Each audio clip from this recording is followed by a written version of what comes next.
ఛానల్కి స్వాగతం. నేను మీ సంధ్య. లావణ్య రాజ్ తరుణ్ ఎపిసోడ్ ప్రస్తుతం ప్రసాద్ ల్యాబ్ దగ్గరికి చేరింది. ఇవాళ తిరుగుబడి రాజస్వామి ప్రెస్ మీట్ ప్రసాద్ ల్యాబ్ లో జరుగుతున్న విషయం తెలుసుకొని లావణ్య అక్కడికి రావడం జరిగింది. నా రాజ్ని కలవనివ్వండి, ఒక్కసారి నా రాజ్తో మాట్లాడనివ్వండి. అక్కడ మాల్వి కూర్చొని ఉంది, అసలు అది ఎట్లా కూర్చుంటుంది అంటూ గోల గోల చేసింది. ఈ నేపథ్యంలో పోలీసులు ఎంటర్ అయ్యారు, లావణ్యను కంట్రోల్ చేశారు. శేఖర్ భాష కూడా అక్కడికి రావడం జరిగింది. మొదటి నుంచి నేను ఒకటే స్టాండ్ తీసుకున్నాను, లావణ్య ఫాల్ట్ కేసులు పెట్టింది, నేను ఎవ్రీ టైం అది ప్రూవ్ చేసుకుంటూ వచ్చాను, ఇప్పుడు కూడా జరుగుతుంది అదే.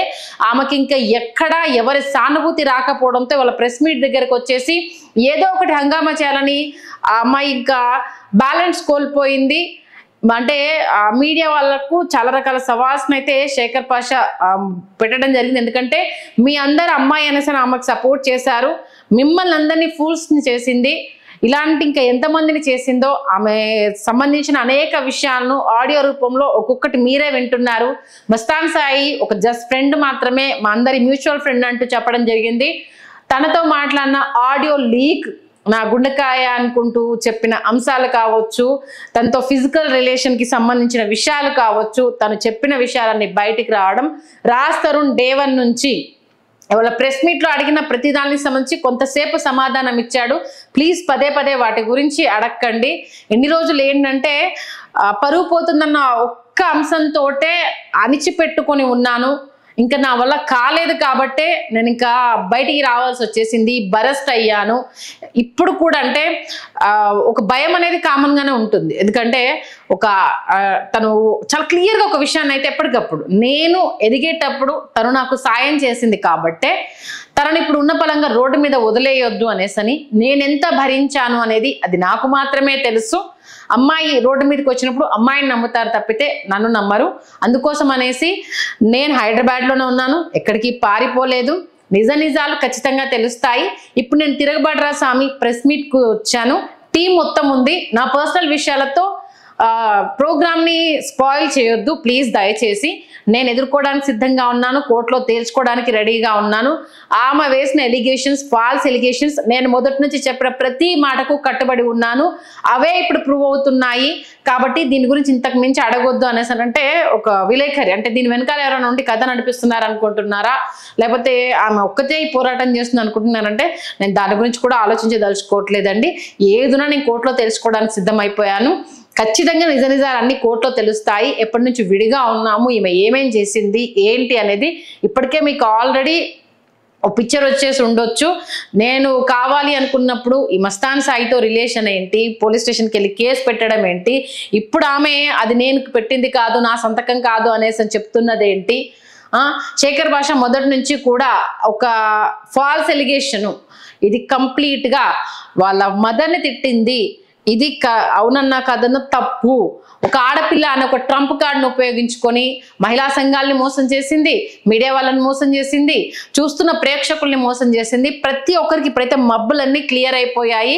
లావణ్య క్యారెక్టర్ ఇది అన్న విషయం అయితే చాలా క్లియర్ కట్గా ప్రతి ఒక్కరికి తెలిసింది. నేను చేసిన పోరాటానికైతే నిజంగా రిజల్ట్ వచ్చింది అంటూ చాలా చాలా హ్యాపీగా అయితే శేఖర్ పాషా మొదటి నుంచి నేను ఒక విషయాన్ని నమ్మాను, నా మీద కూడా ఎలిగేషన్స్ వేసింది, దేనిమైనా నేను తట్టుకోవడానికి నన్ను పోలీస్ స్టేషన్ పంపించినా కూడా నేను ఎత్తుకున్న స్టాండ్ని ఎట్టి పరిస్థితుల్లోనూ దిగేది లేదు. నేను కరెక్ట్ అంశాన్ని ఆమె వేసిన ఫాల్స్ ఎలిగేషన్కి సంబంధించి నేను ఫైట్ చేస్తున్నాను, అది ప్రూవ్ అవుతుంది, ప్రూవ్ అయ్యేదాకా కూడా నేను పోరాడతాను అంటూ కూడా శేఖర్ పాషా చాలా క్లియర్ కట్గా ఎవ్రీ టైం చెప్పుకుంటూ వచ్చారు. ఇవాళ ప్రసాద్ ల్యాబ్కి వెళ్ళేసరికి మా జీవితాల్లోకి ఎంటర్ అయింది, మా జీవితాలను అల్లకల్లోలం చేసింది. నా రాజ్తో ఎలా ఉంటుంది, బయటికి రా మాల్వి, నేను నా రాజ్ని కలవాలి, నన్ను ఒకసారి కలవనివ్వండి, మాట్లాడనివ్వండి అంటూ గగ్గోలు పెట్టేసింది. పోలీసులు ఎంటర్ అయ్యారు. అక్కడ కాసేపు ఉద్రిక్త పరిస్థితులు అయితే నెలకొన్నాయి. ఎందుకంటే మొత్తం మీడియా అంతా రావడము, అమ్మాయి కాబట్టి కొంత స్మూత్గా హ్యాండిల్ చేయడము, అమ్మాయి కేకలు వేయడము, నేను మా రాజుని చూడాలి ప్లీజ్, నా రాజుని ఒకసారి కలవనివ్వండి, ఆమె మాల్వి అక్కడ ఎట్లా కూర్చుంటుంది, నా మొగుడితోటి మాల్వి ఏం చేస్తుంది, అది ఎట్లా సంసారం చేస్తుంది, అది ఎట్లా పక్కన కూర్చుంటుంది అంటూ గోల గోల చేసింది. మొత్తానికైతే అక్కడ నుంచి లావణ్య అయితే తీసుకెళ్ళడం జరిగింది. ప్రసాద్ ల్యాబ్ లో ప్రెస్ మీట్ కంటిన్యూ అయింది. చాలా రకాల క్వశ్చన్స్ వేయడం జరిగింది తిరగబడ్రా స్వామి గురించి, ప్లస్ ఇప్పుడు జరుగుతున్న ఈ గందరగోళాల గురించి అయితే చాలా రకాల ప్రశ్నలు అడిగినా సావధానంగానే సమాధానం చెప్పినా చాలా క్లియర్గా అయితే ఒక విషయం చెప్పాడు. అంటే ఇన్ని రోజులు ఎంత అంచుకొని 4 గోడల మధ్యలో ఉంచాలని చూసినా అవతలి వ్యక్తి అలా ఉండకపోవడంతో ఏదైతే అది కాని అనేసి బయటకు వచ్చిన లోపల ఏదో ఒక భయం. ఒక సామాన్య కుటుంబం నుంచి నేను రావడం జరిగింది. యూట్యూబ్లో షార్ట్ ఫిలిమ్స్ తీసుకుంటూ అరుదుగా వచ్చే ఒక అవకాశాన్ని అందిపుచ్చుకొని నా కెరీర్ను డెవలప్ చేసుకున్నాను నేను. ఈవెన్ ఈ మధ్యకాలంలో చాలా సినిమాలు ఫ్లాప్ అయ్యాయి because of the main reason నాకు ప్రొడ్యూసర్స్ నుంచి వచ్చిన కంప్లైంట్ కూడా పర్ఫార్మెన్స్ ఎందుకో మునుపట్లాగా లేదు, మాకు రాజ్ తరుణ్ కనిపించట్లేదు అని చెప్పినప్పుడు కూడా నా లోపల జరుగుతున్న సంఘర్షణ ఏంటి అనేది అది నాకు మాత్రమే తెలుసు. ఇది బయటికి రాకుండా, తనను బయటికి రానివ్వకుండా ఆమెను ఎంత కంట్రోల్ చేస్తూ, అది ఎంత మెంటల్గా నేను డిస్టర్బ్ అయ్యి నా ఫ్యామిలీని డిస్టర్బ్ చేస్తున్నా, బయటికి కనిపించకుండా ఇంత స్ట్రగుల్ పడుతున్నాను అనేది నాకు మాత్రమే తెలుసు. ఎండ్ ఆఫ్ ద డే తను రోడ్డు మీదకి వచ్చినా దాంట్లో బిగ్ రిలీఫ్ అయితే నాకనే చెప్పాలి. ఇంకా కెరీర్ కోసం ఆలోచించుకుంటూ పోతే నేను మెంటల్గా డిస్టర్బ్ అవుతున్నాను, దానివల్ల డిప్రెషన్కి వెళ్ళే పరిస్థితులు కూడా వస్తున్నాయి. ఏదైతే అది కానీ ఆ అమ్మాయి బయటకు వచ్చింది కాబట్టి తీర్పు అది వచ్చిన తర్వాత ఇన్ని రోజులు భయపడ్డదానికి ఒక సమాధానం. ఎందుకంటే తను నేను పీక్ స్టేజ్లో ఉన్నప్పుడు నాకు హెల్ప్ చేసింది, తను నా జేబులో రూపాయలు లేనప్పుడు తను నా పక్కన ఉంది. ఆ కృతజ్ఞతతోటే ఇన్ని రోజులు ఒకే అపార్ట్మెంట్లో అంటే విల్లాలో తను నాతో ఉంచుకోవడం జరిగింది, తన బాగోగులు చూసుకోవడం జరిగింది. తను ఎంత హెరాస్ చేసినా భరించాను, సహించాను. అది నాకు మాత్రమే, నా చుట్టూ ఉన్న వాళ్ళకన్నా నేను పడ్డ సంఘర్షణ నాకు తెలిసినట్టుగా ఎవరికి తెలియదు. ఎవరితో మాట్లాడినా తను ఎంత పైశాచికంగా బిహేవ్ చేసేది అనేది అది మీకు చెప్తే అర్థం కాదు. ఇక్కడ ఒక ఆడపిల్లను నేను ఇంకో రకంగా చిత్రీకరిస్తున్నాను అన్న పోర్ట్రేట్ ఎక్కడ అవుతాను అనేసి అని కూడా ఇన్ని రోజులు అంచుకొని ఉన్నాను. బట్ ఇంకా తనే బయటికి వచ్చేసి గోలగోల చేస్తున్నప్పుడు చూసే జనాలకైతే నిజాలు తెలుస్తాయి. రాజ్ ఏ తప్పు చేయలేదు.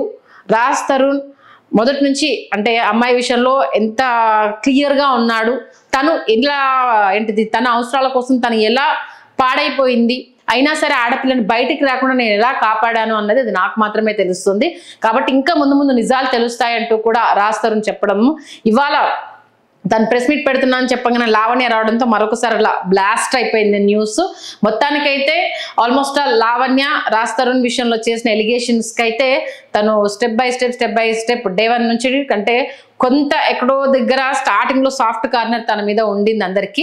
శేఖర్ భాష ఎంటర్ అయిన తర్వాత అంటే ఒక్కొక్క అంటే రాజ్ తరుణ్ చెప్పిన మస్తాన్ సాయి విషయానికి సంబంధించి నా దగ్గర ఎఫ్ఐఆర్ కాపీ ఉంది అని చెప్పినప్పుడు అక్కడి నుంచి స్టార్ట్ అయిన ఇన్సిడెంట్స్ నుంచి దిలీప్ శంకర్ వచ్చిన తర్వాత కొంత ఫైర్ అయ్యి వాళ్ళ తర్వాత శేఖర్ భాష వచ్చాక ట్విస్ట్ల మీద ట్విస్ట్లతోటి కంప్లీట్ రాజ్ తరుణ్ వైపే జనాలంతా అంటే నిజంగా ఆడపిల్లకి అన్యాయం జరుగుతుంటే మన వాళ్ళు ఎలా సపోర్ట్ చేస్తారన్న విషయం అందరికీ తెలిసిందే. బట్ డే 1 నుంచి తను చేస్తున్న ఎలిగేషన్స్కి అక్కడ కనిపిస్తున్న ప్రూఫ్స్కి కంప్లీట్గా అయితే అందరూ రాజ్ తరుణ్ వైపు వెళ్ళిపోవడం, లావణ్య కంప్లీట్ హోల్డ్ కోల్పోయింది అనేది క్లియర్గా తెలుస్తుంది. కాబట్టి ఇప్పుడు తను ఎలాంటి అంటే తన వైపు తిప్పుకోవడానికి ఎలాంటి అంటే ప్లాన్లు వేసినా అది తనకే బెడ్స్ కొట్టే పరిస్థితులే కనిపిస్తున్నాయి. ఎందుకంటే తను రివీల్ చేసిన దేంట్లో అంటే మొన్న హర్యానా వాళ్ళ ఫాదర్ ఏదో ఆడియో రిలీజ్ చేసింది. దాంట్లో అయితే ఈమె అంటే దాంట్లో ఎక్కడ హర్యానా కావచ్చు వాళ్ళ ఫాదర్ కావచ్చు చెడ్డగా మాట్లాడింది ఏమీ లేదు. తన కొడుకు ఎంత సఫర్ అయ్యాడని తండ్రి హర్యానాతో చెప్పాడు. చాలా నీట్గా ఉంది ఆడియో. ఈ అమ్మాయి విషయంలో కూడా ఎక్కడ ఆయన నోరు జారలేదు, ఎక్కడ అమ్మాయిని నిందించలేదు. తన కొడుకు పడ్డ ఆవేదనను మాత్రమే బయటకు చెప్పాడు, క్లియర్గా చెప్పాడు. ఇంకెంత దూరమైనా సరే చూసుకోవడానికి మేము కూడా సిద్ధమైపోయాము, ఇన్ని రోజులు ఓపిక పట్టాము, ఇంక ఓపిక పట్టాల్సిన పరిస్థితి కూడా లేదు అనేసి అని చెప్పాడు. తప్పితే వీళ్ళ సంభాషణలాగా అయితే ఎక్కడైతే బూతులు ఈమె మాట్లాడినంత హార్ష్ అయితే ఆయన ఎక్కడా మాట్లాడలేదు. చాలా రకాల ప్రయత్నాలు చేస్తున్నా కంప్లీట్ అయితే లావణ్య హోల్డ్ కోల్పోతుంది అనేది క్లియర్గా తెలుస్తుంది. రాజ్ తరుణ్కి ఇది ఇంకా ఎందుకంటే మన పురుషోత్తముడికి అయితే మంచి ఓపెనింగ్స్ వచ్చాయి. ఖచ్చితంగా అది రాజ్కి ప్లస్ అవుతుంది. ఎప్పుడైనా end of the day even అంటే మనకు నిన్న వచ్చిన అనలిస్ట్ దాసరి విజ్ఞాన్ కూడా చాలా క్లియర్గా చెప్పలేదు, అమౌంట్ పెంచుకుందామన్న ఆలోచనతోటే ఉంది తప్పితే ఇది నిలబెట్టుకునే ఆలోచన ఏ కోసనా లేదు. ఎందుకంటే క్లియర్గా అంటే లోతుల్లోకి వెళ్తే ఏం జరిగిందనేది పుస్తకం విప్పినట్టుగానే కనిపిస్తుంది. ఈమె చెప్తున్న దానికి గ్రౌండ్ లెవెల్లో జరిగిన రియాలిటీకి అయితే చాలా చాలా తేడా ఉంది. ఇంకా రాను చాలా వాస్తవాలు తెలుస్తాయి. లావణ్య మీద ఇది ఫాల్ట్ ఎలిగేషన్ అని తేలుతుంది. రివర్స్లో కనుక రాజ్ కేసు పెడితే లావణ్య చాప్టర్ కొలాప్స్ అయిపోతుందన్న విషయము క్లియర్ కట్గా అయితే దాసరి విజ్ఞాన్ చెప్పడం జరిగింది. Please do subscribe to Telugu Rajyam channel. Please do subscribe to Telugu Rajyam channel. Please do subscribe to Telugu Rajyam channel. Hi అండి, నేను మీ ఆర్పీని, నెల్లూరు పెద్దారెడ్డి చేపల పులుసు ఓనర్ని. మీరు తెలుగు రాజ్యం అనే ఈ యూట్యూబ్ ఛానల్ సబ్స్క్రైబ్ చేసుకుని మంచి మంచి వీడియోలతో వస్తారు. Thank you so much. Hi people, I'm Sonakshi Verma and you please watch Telugu Rajyam and please subscribe to the channel.